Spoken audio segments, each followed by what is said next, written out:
السلام علیکم ورحمۃ اللہ وبرکاتہ۔ تختی نمبر 1 حروف مفردات، ابھی اس کا انشاءاللہ چھٹا سبق ہے۔ تو اس میں یہ جو نرم حروف سیٹی والے، قلقلہ، ہلکی، موٹے اور یرملون، ہم آواز، یہ وغیرہ جو لکھے ہو نا، ہم نے یہ زبانیں یاد کرنے ہیں۔ کوشش تو مکمل یہ کریں کہ زبانیں یاد کریں، لیکن اگر سارے نہ ہو سکیں تو کم از کم حروف قلقلہ، حروف ہلکی اور یہ حروف یرملون، یہ لازمی طور پر زبانیں یاد ہوں، اور اگر باقی ہو جائیں تو بہتر ہے، لیکن اگر یاد نہ ہو سکیں کم از کم پتہ ہو کہ نرم کون کون سے ہیں، سیٹی والے کون کون سے ہیں، ٹھیک ہے، اور موٹے حروف کون کون سے، تاکہ آگے ادائیگی کرتے وقت ہمیں مشقت نہ ہو، ٹھیک ہے۔ نرم حروف 3 ہیں، و، غال اور ثا، ٹھیک ہے، زا، زال، سا، ایسے نہیں پڑھنا۔ سیٹی والے حروف 3 ہیں، صاد، زا، سین، ٹھیک ہے، صاد، زا، سین، تینوں سیٹی کے ساتھ ادا ہوئے۔ پھر آگے قلقلہ حروف 5 ہیں، ان کو یاد کرنے کے لیے آسان طریقہ یہ ہے کہ ایک مکمل آپ لفظ یاد کریں، قطب جد، قطب جد، ٹھیک ہے، تو اسے ہم ملا کر پڑھیں نا، قاف، تا، با، جیم اور دال کو ملایا قطب جد بنتا ہے، ٹھیک ہے۔ تو اس طریقہ سے یہ جب ساکن ہوتے ہیں ان کے اوپر جب جزم ہوتی ہے انہیں تھوڑا جنبش کے ساتھ بڑھتے ہیں۔ تختی نمبر 10 میں انشاءاللہ ان کی مطلب پڑھیں گے ہم، تو یہ لازمی طور پر زبانیں یاد کرنا ہے، حروف قلقلہ۔ پھر آگے حروف ہلکی، ان کا دوسرا نام حروف اظہار بھی ہے، حمزہ، ہا، حلق کے نچلے حصہ سے، عین، ہا، حلق کے درمیانی حصہ سے، غین، خا، یہ حلق کے اوپری حصہ سے، ٹھیک ہے۔ تو یہ انشاءاللہ تختی نمبر 5 میں ان کا استعمال شروع ہوگا۔ حروف ہلکی، ان کا دوسرا نام حروف اظہار بھی ہے، ذہن میں رکھنا ہے، ٹھیک ہے۔ تو تجوید کے لیے یہ لازم ہے۔ پھر آگے موٹے حروف ہیں، موٹے حروف 7 ہیں ٹوٹل، صاد، واد، او، غا، خا، غین، قاف۔ ان کو زبانیں یاد کرنا بہت آسان ہے، جیسے کہ پہلے 4 اوپر والی ترتیب سے لکھے ہوئے ہیں جیسے تختی میں موجود تھے، ٹھیک ہے۔ پھر آگے خا، غین، قاف، بس یہ 3 یاد کر لیں، باقی 4 اسی ترتیب سے ہیں، ٹھیک ہے، آسانی سے یاد ہو جائیں گے۔ ان کے علاوہ 3 حروف بعض اوقات موٹے ہوتے ہیں، بعض اوقات باریک ہوتے ہیں، الف، لام اور را، الف، لام اور را، ٹھیک ہے۔ یہ ادھر لکھے تو نہیں ہے، اپنے پاس سے بتا رہا ہوں، لیکن ان کا بھی انشاءاللہ آگے استعمال ہوگا۔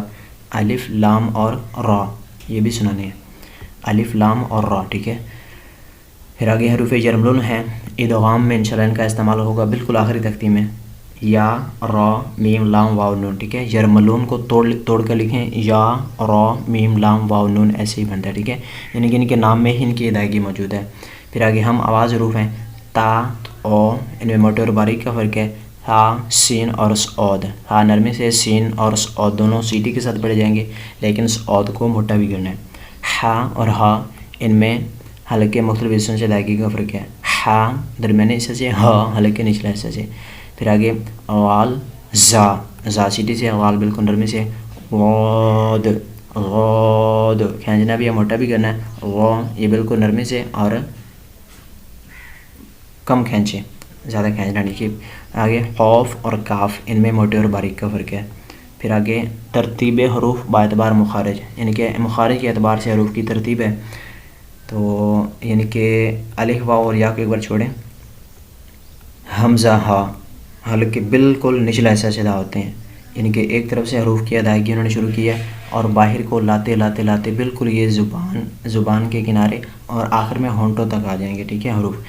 حمزہ، ہا حلق کے نچلے حصہ سے، عین، ہا درمیانی حصہ سے، غین، خا حلق کے اوپری حصہ سے، ٹھیک ہے، قاف، کاف یہ زبان کے تقریباً جڑ سے، ٹھیک ہے، جیم، شین، یا یہ حروف شجریہ بھی کہلاتے ہیں، یہ زبان کو اوپر تالوں کے ساتھ ملانے سے، ٹھیک ہے، غاد، لام، غاد زبان کا ایک کنارہ سے، لام یہ بھی زبان کو اوپر تالوں سے لگانے سے، ٹھیک ہے، نون زبان کو تھوڑا سا آگے کی سمت آ رہی، ٹھیک ہے، را، او، دال، تا یہ تقریباً دانتوں تک آ گئے ہیں، ٹھیک ہے۔ پھر آگے غا، غال اور ہا، ٹھیک ہے۔ پھر آگے صاد، زا، سین یہ بھی تھوڑا سا ان کے زبان سے آئے ہیں۔ پھر آگے فا، فا، ٹھیک ہے۔ پھر آگے با یہ ہونٹوں کا اندرا حصہ، اندر والا حصہ نا، تر حصہ وہاں سے ادا ہوئے۔ میم یہ ہونٹوں کے خشک حصہ سے ادا ہوا، ٹھیک ہے۔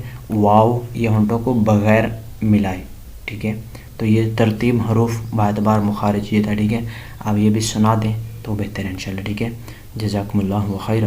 باقی ان میں سے یہ حروف قلقلہ، ہلکی اور یرملون یہ لازمی زبان یاد کریں. تو باقی اگر یہ ہم آواز حروف تک ہی بہتر پڑھ لیں بہتر ہے، ٹھیک ہے. باقی آگے اگر نہ بھی پڑھیں تو گزارا ہے، لیکن پہچان ہو کہ ان کا یہ استعمال ہے، ٹھیک ہے. جزاکم اللہ خیرہ.